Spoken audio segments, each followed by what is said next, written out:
Bienvenue à Philosophons, un balado dans lequel une communauté de recherche philosophique cherche réponse à ces questions. Dans son mémoire intitulé Comprendre l'antinatalisme écologique, Elliott Farley explore l'idée selon laquelle les préoccupations environnementales et les risques liés au changement climatique peuvent justifier un rejet moral de la procréation. La question qui nous intéresse aujourd'hui, est-ce que la procréation est quelque chose de central dans la vie humaine? Je suis Julien Ouellette, philosophe, et j'ai le plaisir de recevoir Alexis Boivin, Catherine Desrochers, Christophe Lord Blackburn, Valérie Allard, David Anthony Ouellette, Jean-Marc Hamel et Guy Simard. Moi, j'ai eu un enfant alors que j'avais des préoccupations, puis je me demandais à quel point c'était légitime d'en avoir. Puis je suis arrivé à une certaine vision où j'avais l'impression que oui, c'était trop central pour que je puisse mettre une croix là-dessus. Puis la question que j'ai pour vrai, c'est ces arguments-là que j'ai formulés puis que j'ai entendus dans la bouche d'autres personnes. Est-ce que ces arguments-là sont légitimes? Est-ce que c'est est-ce que c'est- est-ce que c'est un vrai argument? Est-ce que c'est un bon argument de dire que c'est central? J'avais l'impression que j'avais besoin de connaître cette expérience-là. Est-ce que c'est vraiment légitime comme argument? Je n'ai aucune idée de ce qu'aurait été ma vie sans mes enfants. Est-ce que ça m'a apporté du bonheur? Oui. Est-ce que c'est devenu un point central dans ma vie, j'irais même jusque à dire mon existence. Ils ont été une raison pour laquelle j'ai existé. Et je continue d'exister encore aujourd'hui.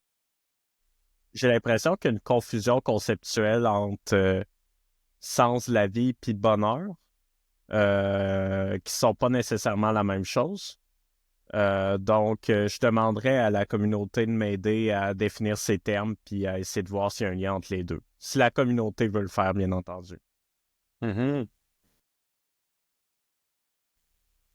Qu'est-ce qu'on veut dire par central? Sens du bonheur puis sens de la vie. Le sens de la vie, c'est ce qui t'appartient à toi. C'est pas le même pour moi que pour chacun d'entre vous. Puis le sens de la vie, ça donne une direction à tes pas. Tandis que le bonheur, ça peut être 5 minutes dans ta journée et t'es heureux. Tu l'éprouves, le bonheur, tu prends ton temps présent, tu dis, parce que tout va bien, puis je suis heureux ou heureuse en ce moment. Mais tu peux ne pas avoir trouvé le sens de ta vie quand même. Est-ce que le sens de la vie amène au bonheur? J'ai tendance à penser que ça va l'aider. Oui. On va lui donner une certaine perspective, une certaine direction. Mais tu peux être heureux, puis ne pas savoir où tu t'en vas quand même. Je ne reviendrai pas exactement sur la distinction comme Valérie l'a fait.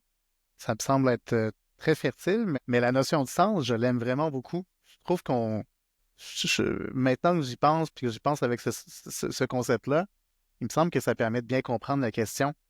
Euh, Parce que j'ai l'impression que quand les gens disent c'est central dans ma vie d'avoir des enfants, j'ai l'impression que ce qu'ils disent, c'est ma vie peut pas avoir de sens s'il n'y a pas ça dedans. Puis là, on peut, tu sais, puis pour rendre ça plus concret, je pense on peut se le figurer sous l'angle des rôles, par exemple, des rôles de père, des rôles de mère. Euh, on peut grandir, puis je peux grandir, moi, puis avec ce sentiment que être un homme, c'est un jour avoir un enfant puis être père. Tu sais, je peux grandir, puis comme femme, en sentant que pour moi, être une femme, c'est avoir un enfant un jour, puis prendre soin de cet enfant-là d'une certaine manière. Je trouve que les notions genrées de masculinité puis féminité souvent tournent beaucoup autour de ce sens-là, justement, d'avoir des enfants. Tu sais. Fait que là, je peux très bien me figurer que beaucoup de gens vivent leur vie, puis que l'élément liant de leur vie, ce qui leur permet d'organiser leur temps, ce qui leur permet de faire quelque chose de leur journée, de planifier des choses dans le futur, ça tourne beaucoup possiblement autour d'avoir des enfants. Que moi, je me reconnais là-dedans.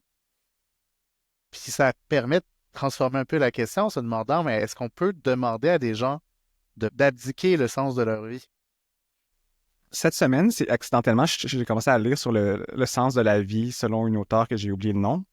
Puis elle mentionnait qu'un des aspects importants dans une analyse sur le sens de la vie était de trouver une valeur objective dans quelque chose. Fait que là, ça me fait poser la question, mettre un enfant au monde, est-ce que concevoir un enfant a une valeur et quelle serait-elle?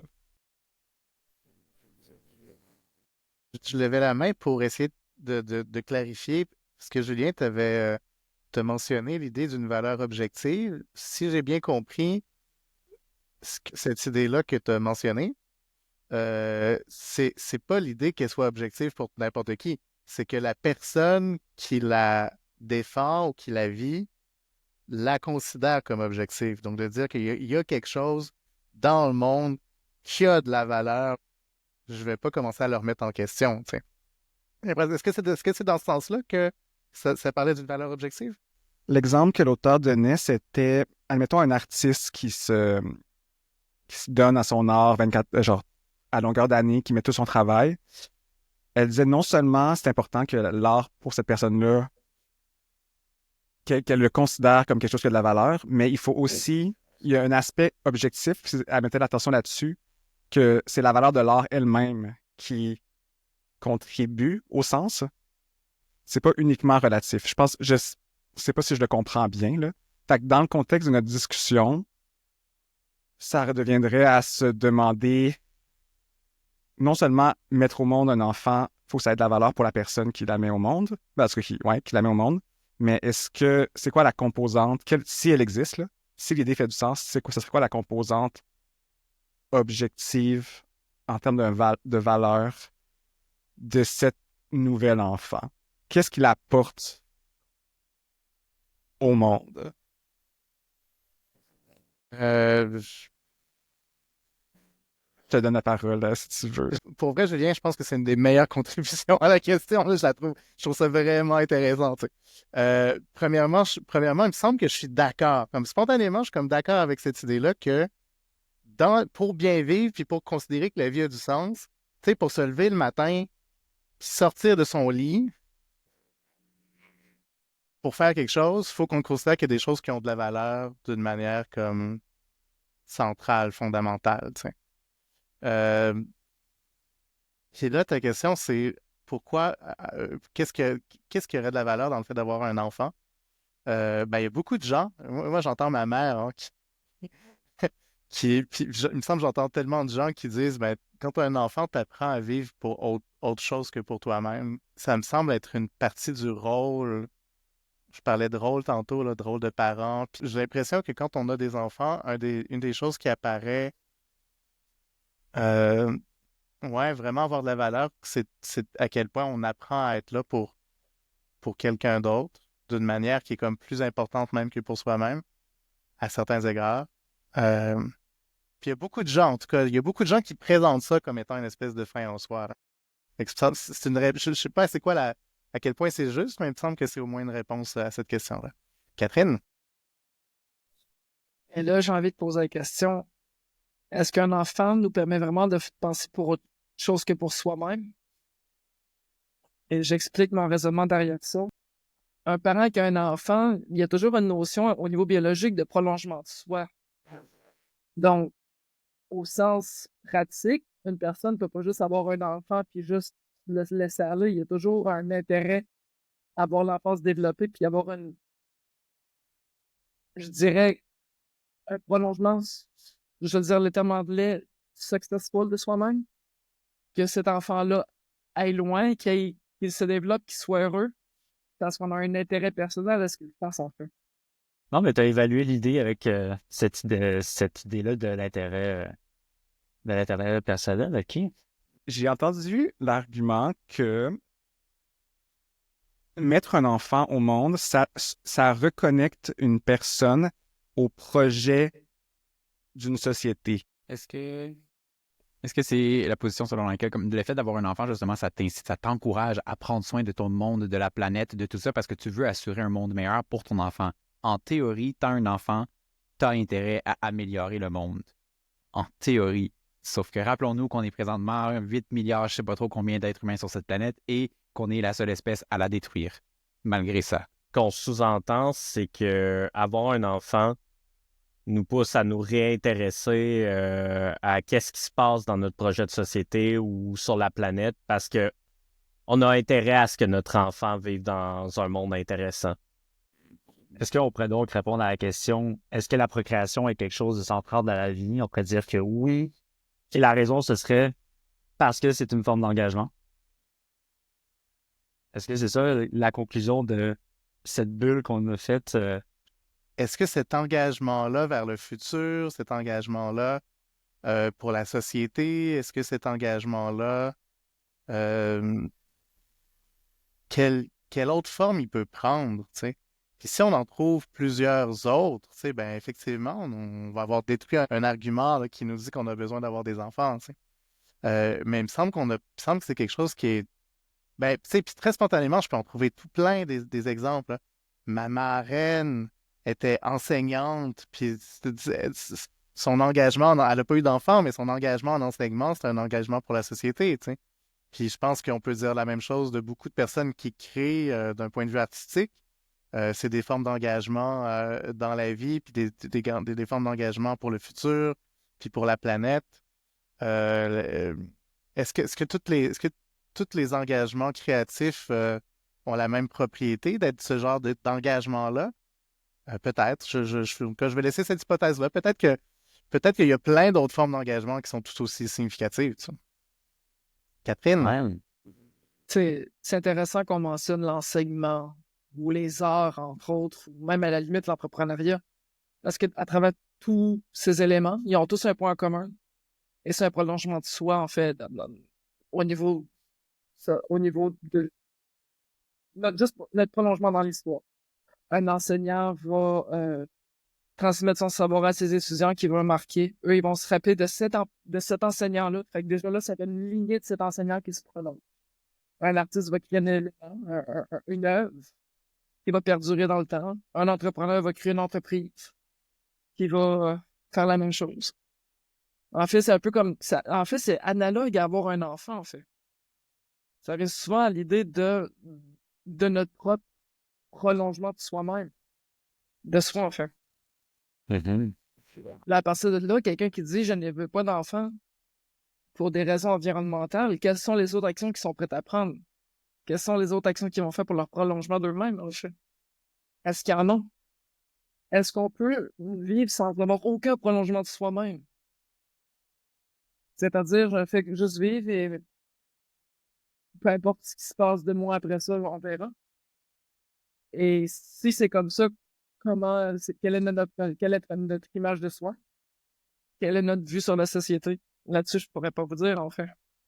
T'es pas obligé de mettre un enfant au monde pour avoir un impact dans la vie d'un enfant. Tu peux aussi en adopter un parmi les je sais pas combien qui attendent présentement des familles.